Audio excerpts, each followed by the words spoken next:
저는 오늘 여러분과 함께 하나님의 축복과 깨어진 사람이라는 제목으로 은혜를 나누고자 합니다. 요사이는 세상살이가 점점 복잡해지고 도시와 산업화됨으로 말미암아 사람들이 외부에서 다가오는 삶의 압력을 견디다 못해서 스스로 인생을 포기하고 될 대로 내어 던지는 사람도 많고, 또 어떤 사람들은 자기의 목숨을 자진해서 스스로 끊어버리는 자살하는 사람도 많이 있습니다. 그러나 정상적인 사람이면 그 누구를 불구하고 인생을 성공적으로 살고 삶을 성공시키며 창조적이고 생산적이고 인생을 긍정적으로 받아들이며 적극적인 삶의 자세를 취할 것입니다. 오늘 예수를 믿고 구원을 받은 우리들은 말할 필요 없이 누구보다도 영원하신 하나님을 삶의 자원으로 삼고 그리스도 이름으로 말미암아 기도해서 성령의 은총을 통해서 인생을 진실로 긍정적으로 받아들이고 창조적으로 살 수 있는 위대한 삶을 살아갈 수 있는 것입니다. 그러나 여러분, 예수를 믿고 인생을 살면서 무슨 일을 성취하고 창조하면서 살 때는 반드시 우리가 하나님 앞에서 하나님의 섭리하는 길을 깨달아 알아야만 되는 것입니다. 하나님의 길을 알지 못하고 우리가 혼자 가다가는 낙심하여 넘어질 때가 있는 것입니다. 오늘 저는 구약에서 대표적인 한 인물인 이삭의 둘째 아들 야곱의 일생을 통해서 하나님께서 여러분과 나의 생애를 통해 섭리하는 그 과정을 한번 알아보고자 하는 것입니다. 여러분, 하나님께서 우리가 하나님을 따라서 인생을 살아갈 때 언제나 섭리하는 첫째 단계는 희망의 단계인 것입니다. 하나님께서는 우리에게 희망을 주시고 이를 성취하게 만드는 것입니다. 사람들마다 여러분, 이 세상에 희망이 없으면 살아갈 수가 없습니다. 그런데 우리가 아무리 희망을 가지고 있다고 할지라도 희망을 그대로 내버려 놓으면 그것은 영원한 미래의 안개 속에 갇혀 있을 뿐 현실적인 우리가 되지 않는 것입니다. 현실적으로 희망을 우리의 생활 속에 이룩하게 하기 위해서는 여러분과 내가 그 희망을 이룰 수 있는 분명한 목표를 정해야 되는 것입니다. 목표가 없이 인생을 뛰는 사람은 하나님께서 절대로 같이 하지 않습니다. 인간은 목표를 추구하는 존재인 것입니다. 그러므로 기도 중 분명한 목표를 설정하고 그리고 그 목표가 이루어질 기간을 정해야 됩니다. 무한대의 미래로 내버려 놓으면 안 되는 것입니다.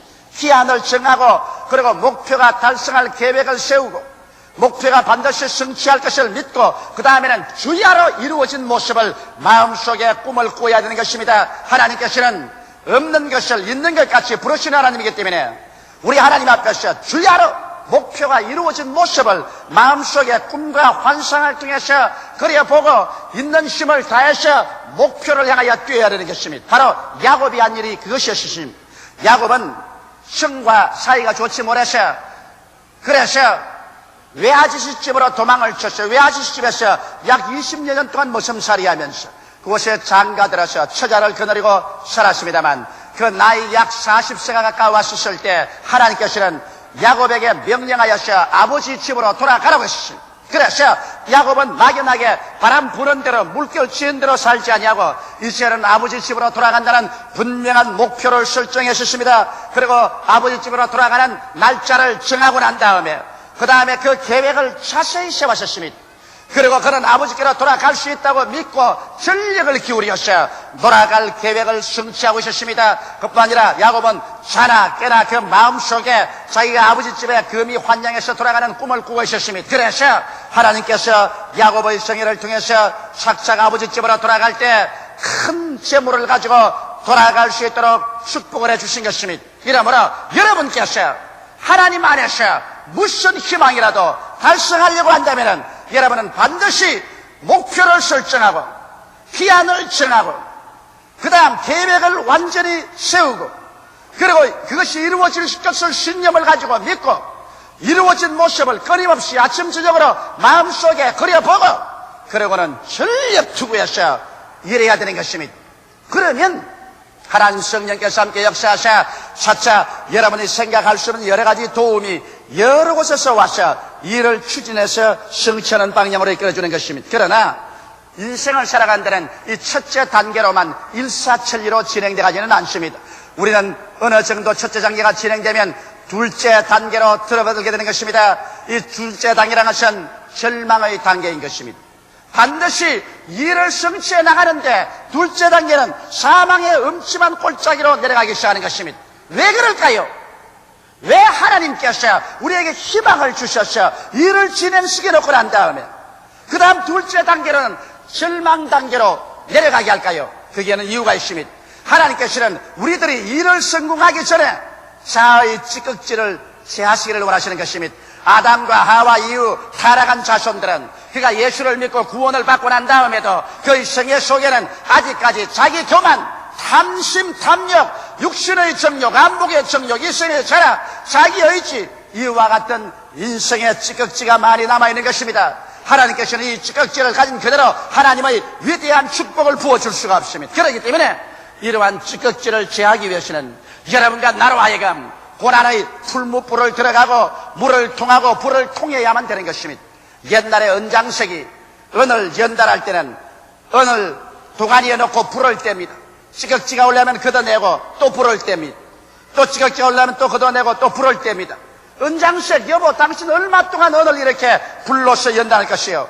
그는 은 녹한 물을 들여다볼 때 그 은 속에 자기의 얼굴이 환하게 비쳐서 거울처럼 자기 얼굴이 보일 때까지 그는 불을 떼고 찌꺼기를 거두어내고 불을 떼고는 찌꺼기를 거두어내서 나중에는 은이 얼굴 속에 얼굴이 은 속에 들어가도록 환하게 거울처럼 비치게 될 때 그는 순수한 은이 되었다고 하고 그 은을 굳혀서 은덩어리를 만드는 것입니다. 오늘 하나님께서는 여러분과 나를 금을 연단하시 연단하고 은을 연단하시 연단하셔 금과 은과 같은 사람을 만들어 가지고서 여러분과 나를 축복해 주시는 것입니다. 그러기 위해서 여러분께서 희망의 단계를 지나면 둘째 단계, 연단의 단계, 절망의 단계에 다가서는 것입니다. 여러분의 생애 속에 고난이 다가옵니다. 일하는데 일이 자꾸 얽히고 설켜서 낙심이 다가오고 좌절되고 그 다음에는 침체가 다가와서 전진도 후퇴도 못할 슬픔으로 꽉 들어찬 그러한 삶의 체험이 다가오게 되는 것입니다. 바로 야곱이 체험한 것이 그것입니다. 야곱은 이기양양하게 자기 처자를 거느리고 수많은 짐승떼를 거느리고 종들을 거느리고 외아저씨 집을 몰래 뛰쳐나와서 살 길을 도망을 쳤습니다. 그러나 곧장 외아저씨에게 발각이 되고 외아저씨는 사병을 거느리고 종들과 함께 야곱을 잡아서 죽이기로 작정하고 뒤를 따라와서 야곱을 덮쳤습니다. 그러나 오는 도중에 잘 때 하나님께서 외아저씨에게 나타나셔 야곱에게 손대지 말라고 엄명을 하셨습니다. 그 때문에 외아저씨가 그의 조카 야곱을 덮쳤으나 잡아서 그를 죽이지는 아니하고 그를 엄히 꾸짖고 그리고 난 다음 경계를 정해서 다시 내게로 돌아오는 날에는 내가 가만히 놓지 않고 죽이겠다고 했습니다. 그래서 야곱은 상당한 고난에 직면하고 낙심했습니다. 그런데 이제 고향 산촌으로 돌아가기 위해서 형님에게 사원을 보내셨습니다. 20여 년 형님을 떠나 있다가 돌아오니 받아주소서. 사원이 갔다가 돌아오는데 헐레벌떡 돌아오는 사원의 얼굴이 아예 상기하고 이그러졌습니다. 왜 무슨 일이 생기냐고 하니까 사원이 하는 말이 큰일 났습니다. 내가 그 말을 전하자마자 당장 형이 분개에서 일어나고 400명의 훌륭한 군대를 거느리고 준말을 타고 질풍같이 뛰어옵니다. 와서 온 가족을 다 도륙할 것입니다. 이 어찌하면 좋겠습니까? 야곱은 그만 좌절되고 심체가 다가오고 간담이 높고 사지가 오그라지고 어찌할 바를 몰랐습니다. 그는 엎드려서 하나님께 기도했습니다. 하나님이여, 하나님께서 나를 사랑하시고 축복해 주셔서 그래서 내가 이 야복강을 건너올 때는 지팽이 하나밖에 든 것이 없는데 한때 두때 큰 양의 무리 짐승의 무리를 끌고 오게 했는데 이제 뒤에는 외아저씨가 앞에는 형이 나를 치려오니 하나님이여 나를 도와주시옵소서. 마음이 그런 다급해졌습니다. 그래서 어찌할 바를 모르고 정신 차릴 바가 없었습니다. 이래서 그는 자기의 모든 짐승떼와 그리고 자기의 처자를 야복강을 넘게 했습니다. 그리고 그는 강 이쪽 편에 혼자 쪼그리고 앉아 있었습니다. 왜? 형이 진짜로 자기를 죽이려고 한다면 모든 짐승을 빼앗고 종들을 죽이고 처자를 죽이면 그때는 자기는 강 건너서면서 사티를 받고 있다가 도망치겠다는 것입니다. 참 아버지 가장치고는 훌륭한 아버지요 훌륭한 가장입니다. 왜냐하면 처자가 죽더라도 내 목숨 살아보자 그것인 것입니다. 그래서 그전 정도로 야곱은 이미 마음속에 궁금하게 된 것입니다. 이것이 여러분 여러분과 내가 당하는 두 번째의 단계인 것입니다. 여러분께서 조그마한 구멍 가게를 하든지, 여러분께서 큰 사업을 하든지, 정치를 하든지, 경제, 교육, 문화, 군사 어느 면에 하든지 우리가 주님 앞에서 희망을 가지고서 용진에서 출발하고 난 다음에 반드시 사망의 엄침한 골짜기로 내려가는 단계를 취하는 것입니다. 여기에서 절망이 다가와서 고난이 나를 억압하고 낙심이 내게 물결처럼 다가오고 내가 좌절되고 내가 침체되고 내가 궁금하여, 그래서 여기에서 자가 깨뜨려지게 주님께서 만들어주시는 것입니다. 자기 교만이 깨어지고 자기 탐심이 깨어지고 육신의 의뢰하는 것이 깨어지고, 그래서 자기가 바싹 깨어지는 그 자리에서 하나님께서 역사하여 주시는 것입니다. 자기가 깨어지지 않은 사람을 하나님께서는 사용하지 않습니다. 그래서 둘째 단계, 이 절망의 단계를 취하고 나면 셋째 단계로 넘어갑니다. 이 셋째 단계는 항복의 단계인 것입니다. 이제 하나님 앞에 나와서 항복하는 단계인데, 자아가 깨어지고 하나님 앞에 항복하고, 그리고 완전히 주님 앞에서 능동적인 인생을 내어놓고 자기 삶이 수동적으로 되는 것입니다. 바로 야곱의 생애 속에서 이것을 볼 수 있는 것입니다. 야곱이 가족들을 다 야복강을 건너가게 하고 자기 혼자 앉아서 팔짱을 끼고 쪼그리고 앉아서 건너보고 있는데, 갑자기 천사 한 사람이 나타나서 야곱에게 도전했습니다. 야곱을 죽이려고 달려들었습니다.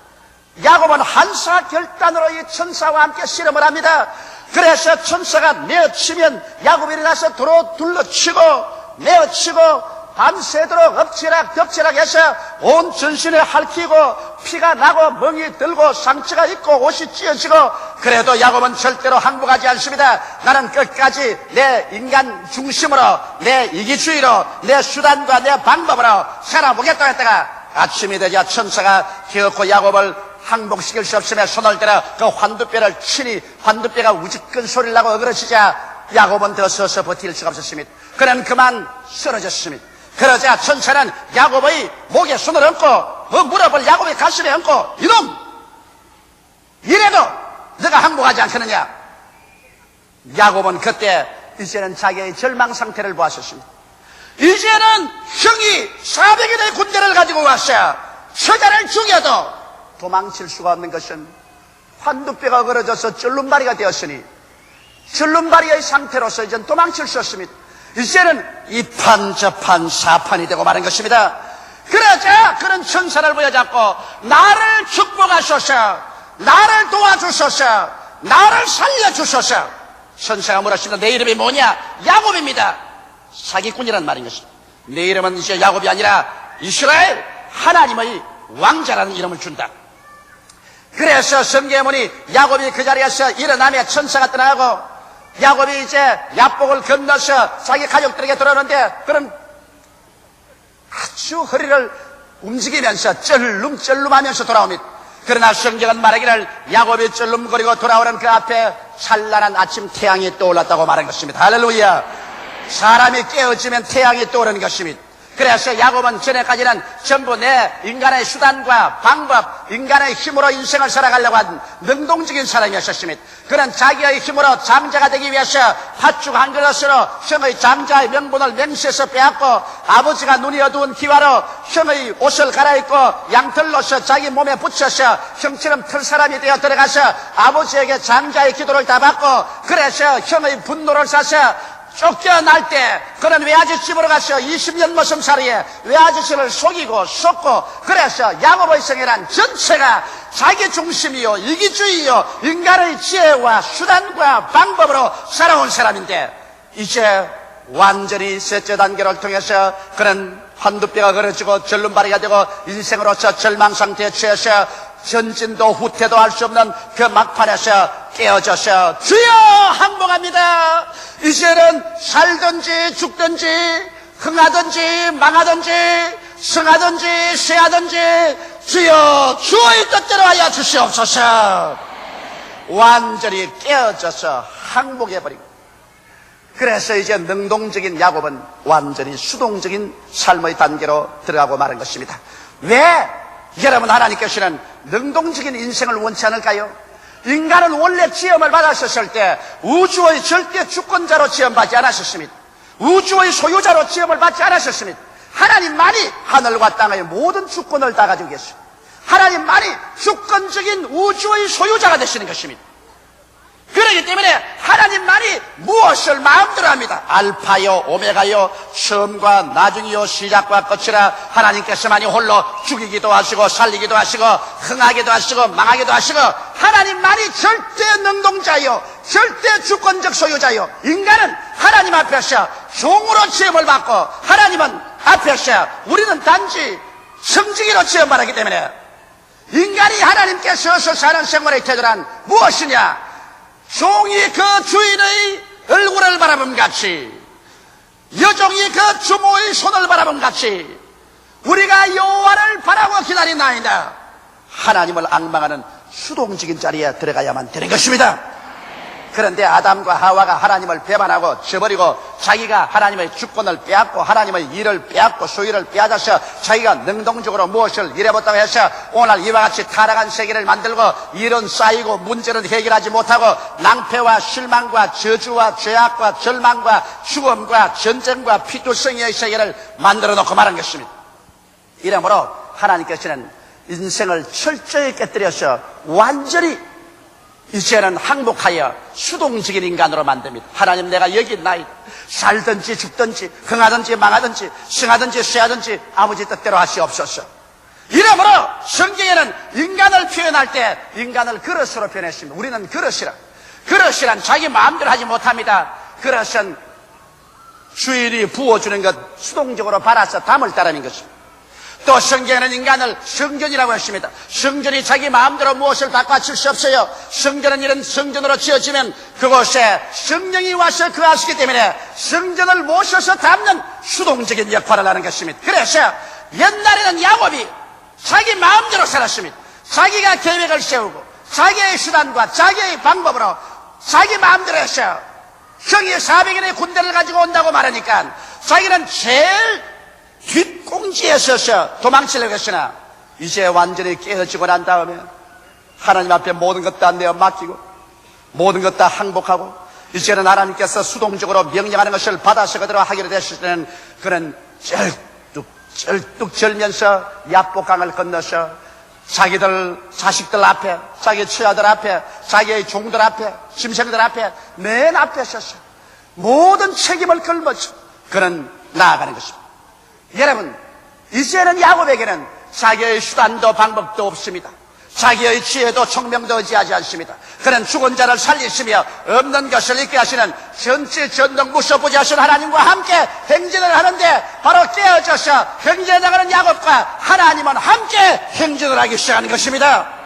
하나님은 깨어진 사람과 같이 일하시지 내가 잘났다고 고개를 내가 흔들고 내가 무엇할 수 있다고 허리를 휘청거리는 사람하고는 주님께서 절대로 같이 하지 않는 것입니다. 우리 하나님께서 원하시는 제사는 상한 심령이라 상하고 애통한 자를 하나님께서 결코 버리지 않겠다고 말씀하신 것입니다. 그러므로 여러분 이와 같이 되면 우리는 네 번째 단계로 들어가게 됩니다. 넷째 단계는 부활의 단계인 것입니다. 야곱이 산산조각에 깨어진 자기 인생을 주섬주섬 주어서 일어날 때 이제 야곱은 자기를 바라보지 않고 죽이기도 하고 살리기도 하며 흥하기도 하고 망하기도 하며 승하기도 하고 쇠하기도 하는 만유의 주 여호와를 바라보고 여호와를 의지하며 쩔뚝거리면서 형을 향하여 걸어갈 때 형이 동생을 죽이려고 분개해서 입에 거품을 물고 뛰어오다가 야곱 가까이 오니까 일시에 하나님이 함께 역사하사 그 마음에 녹아지고 깨어지고 그만 동생을 바라보니 측은한 생각, 처량한 생각, 반가운 생각이 나서 눈물이 앞을 가려 견딜 수가 없어 그만 말해서 뛰어나려 흐느껴 울면서 동생의 목을 얼싸안고 이 녀석아 20년 동안 어떻게 하다가 쩔눈바리가 되어서 이렇게 돌아오느냐. 그는 흐느껴 울고 동생의 등을 두들겨 주고 400인의 군대가 야곱을 쳐서 죽이려고 온 군대는 오히려 호의 군대가 되어서 뒤를 둘러서고 그래서 쳐 죽이려 오는 형은 오히려 동생의 안내자가 되고 야곱을 멸하려 온 군대는 야곱의 변호 보호자가 되어서 그래서 야곱이 고향산 전차장할 때 보고도 당당하게 정의 안내를 받고 군대들의 호의를 받으며 영광 가운데 들어갈 수 있는 부활의 역사가 다가오기 시작한 것입니다. 사랑하는 성도 여러분, 우리가 깨어져서 주님께 의지하면 그러면 내가 깨어진 그 자리에 예수께서 나타나기 시작하는 것입니다. 할렐루야. 예수께서는 깨어지지 않는 곳에 절대로 나타나지 않습니다. 여러분이 산산조각으로 깨어져 서들어진 그 자리에서 나는 부활이요 생명이란 예수께서 나타나셔 여러분께 말합니다. 이제부터 하늘과 땅의 모든 권세를 내게 주었으니 그러므로 내가 너를 보내노라. 그래서 그때부터는 이제 걸어가면 하나님의 영광이 앞에서 호위하고 뒤에서 밀고 일어서고 앉는 것마다 하나님의 기사와 이적이 나타나고, 그래서 이러한 사람은 영혼이 잘되게 되고 범사가 잘되게 되고 강건하게 되며 생명을 얻되 넘치게 있는 역사가 일어서고 앉는 것마다 나타나게 되는 것입니다. 무엇이라든지 이 과정은 통과합니다. 타락한 인생이 예수를 믿고 하나님께 나와서 축복을 받을 때 하나님께서는 얼마나 축복을 주기를 원하시지만은, 그러나 하나님께서는 썩은 토대 위에 건물을 세우지 않습니다. 집을 짓는 건축가는 토대를 튼튼히 기초를 파서 기초를 넣고 건물을 올리며, 여러분 도로를 닦는 사람은 길을 파헤치고 난 다음에 거기에 자갈을 넣고 다지고 그리고 아스팔트를 넣는 것처럼 하나님께서도 여러분과 내가 하나님의 축복을 받을 수 있는 인생이 되도록 우리 속에 있는 타락의 찌꺼기를 제하고 난 다음에야 여러분과 나에게 주께서 기적을 행하셔서 하나님이 직접 일을 이루셔서 끝까지 인간 자랑하지 말고 여호와로 자랑하게 만들어 주시는 것입니다. 이러므로 여러분께서 지극히 적은 구금가의 하늘을 시작해서 여러분이 거창스러운 사업을 하든지 여러분의 인생에 무엇을 설계하든지 여러분의 희망이 생기면 첫째 단계로 희망의 단계를 저버리지 마십시오. 그 희망 안에서 기도 중에 분명히 목표를 설정하고 목표가 완성된 기한을 정하고 목표를 달성할 계획을 세우고 그리고 이루어진 모습을 꿈으로 늘 그려보며 믿음을 가지고 전력 투구해서 앞으로 전진해 나가십시오. 그러고 난 다음에 둘째 단계는 내가 사망의 엄침한 골짜기로 다닐지라도 해바람을 두려워하지 않을 것은 주의 지팡이와 막대기가 나를 아니하리라고 시편 기자 다윗이 말한 것처럼 여러분에게 사망의 엄침한 골짜기를 지랍니다. 이것이 바로 하나님께서 여러분을 키로 켜고 채로 흔들어서 여러분 속에 있는 모든 찌꺼기를 제하기 시작하는 것입니다. 이 절망의 단계를 지나서 고난이 다가오고 낙심이 다가오고 좌절이 다가오고 심체가 다가오고 고통이 샌드위치가 되어서 아픈 간이 창창대해요. 뒤에는 애국 군대라 어찌할 바 몰라 절망될 때 그때 깨어지는 것입니다. 그래서 인간 교만이 깨어져 나가고 인간 자기 중심이 깨어져 나가고 탐욕이 떨어져 나가고 육신의 의뢰하는 것이 다 떨어져 나가고 인간의 순수한 하나님의 형상과 모양대로 지음받은 예수 그리스도의 모습이 그 속에 성령으로 말미암아 나타나기 시작하는 것입니다. 이러므로 내가 환난당한 것이 유익이라. 내가 환난당하기 전에는 하나님의 법을 무시했더니 환난당한 이유는 주의 법을 사모하나이다고 시편 기자가 말한 것입니다. 그래서 여러분과 나는 곧장 셋째 단계로 나아가 항복해서 깨어지는 것입니다. 이 세상에 깨어진 것보다 아름다운 것이 없습니다. 이 세상에 하나님이 보시는 제사 가운데 가장 영광스러운 제사가 깨어집니다. 내가 잘났다. 그래도 내가 하던 사람이 깨어져서 주님, 흥하든지 망하든지 승하든지 쇠하든지 살든지 죽든지 나의 과거도 나의 현재도 나의 미래도 내 아내도 내 자식도 내 사업도 내 돈도 주님이시여 하나도 없이 다 주님이 그 발 앞에 내어놓으셨습니다. 아버지여 뜻대로 하시옵소서. 아버지 기쁘신 대로 하시옵소서. 완전히 깨어져서 주님 그 발 앞에 내어놓은 인생, 이것은 하나님 손에 들어서 하나님께서 귀 있을 것으로 얼마든지 만들 수 있는 하나님 손에서 말랑말랑하게 된 그릇인 것입니다. 할렐루야. 이 하나님 손에 말랑말랑해야 하나님께서 큰 그릇도 만들고 은그릇도 만들고 귀한 그릇도 만들죠. 이것이 딱딱하면 하나님 손에서 하나님이 무엇을 만들려면 부스러져 버리고 마는 것입니다. 그러므로 완전히 깨어져서 말랑말랑하게 되면 하나님께서는 여러분과 나에게 위대한 부활을 주십니다. 개인적인 심령에 살아계신 하나님의 영광과 능력이 임하여서 부활을 주시고 가정의 모든 어려운 문제가 해결되고 부부간에 부모 자식 간에 문제가 해결되고 하나님의 영광이 다가오는 부활을 주시고 하는 사업이 그렇게 안 되는 것이 이제는 내가 하는 것이 아니요 하나님이 직접 하는 것을 알고 하나님 앞에 내어 맡기고 나가니까 하나님이 함께 역사함으로 말미암아 원수가 변하여 친구가 되고 나를 멸하려고 하던 사람들이 오히려 나에게 도움을 갖다 주고 망했다고 하는 것이 오히려 그 가운데서 꽃이 피어 일어나고 이래서 이러한 사람은 하나님을 사랑하는 자, 곧 그때 때로 부르심을 입은 자들에게는 모든 것이 합력하여 선을 이룬다 하신 말씀 그대로 둘러치고 메어쳐도 선이 이루어지고 좋게만 되어가는 것입니다. 할렐루야. 그래서 이러한 사람이 이제는 진실로 이 땅에 일어나서 하나님의 그릇이 되어 하나님은 그런 그릇을 통해서 주의 영광을 나타낼 수 있습니다. 영적인 복음을 나타낼 수 있습니다. 모든 사업에서 주의 영광을 나타낼 수 있는 것입니다. 이러한 사람에게 하나님께서 건강을 주시고 그릇을 삼아서 그래서 하나님의 복음을 5대양 6대주에 전파할 수 있게 만들어주는 것입니다. 하나님께서는 여러분 한 사람 한 사람 성도의 인격 속에 아담과 하와의 타락의 흔적을 남아있는 것을 전혀 원하지 않습니다. 어찌하든지 이 흔적을 전적으로 청산하고 난 다음에 그리고 주님께서 여러분에게 위대한 하나님의 축복을 주시기를 원하시는 것입니다. 그러므로 무슨 일을 하든지 하나님은 그 기회를 통해서 그 타락의 흔적을 멸하시려고 하는 것입니다. 그 타락의 흔적을 뜯어내자니까 우리가 괴로울 밖에 없습니다. 쇠를 녹이지 아니하고 어떻게 순수한 쇠를 만들며 은과 금을 녹이지 아니하고 불을 통하지 않고 어떻게 순수하게 만듭니까? 이러므로 여러분과 나의 생애는 반드시 불을 통하고 물을 통하고 시험을 통하고 환난을 통해서 지극지가 깨어지고 녹아지고 그래서 새 생명의 바탕에 서게 되고 이 새 생명의 바탕에서 하나님의 기적적인 역사가 일어나서 그래서 신실로 천국이 우리 한 사람 한 사람을 통해서 우리 이룰 수가 없는 것마다 나타나게 되는 것입니다. 이러므로 사랑하는 성도 여러분, 신앙의 이 4가지 단계를 잊지 말게 되시기를 주 이름으로 축원합니다. 기도드리겠습니다. 살아계신 하나님 아버지, 모든 우리 성도들이 그들의 성공적인 신앙생활에는 하나님께서 이 4가지 단계를 들어서 섭리하신다는 것을 잊지 말게 하여 주시옵소서. 그래서 하나님의 길을 알고 낙심하지 말고 함께 전진하게 하여 주시옵소서. 예수님 이름으로 기도드리옵나이다. 아멘.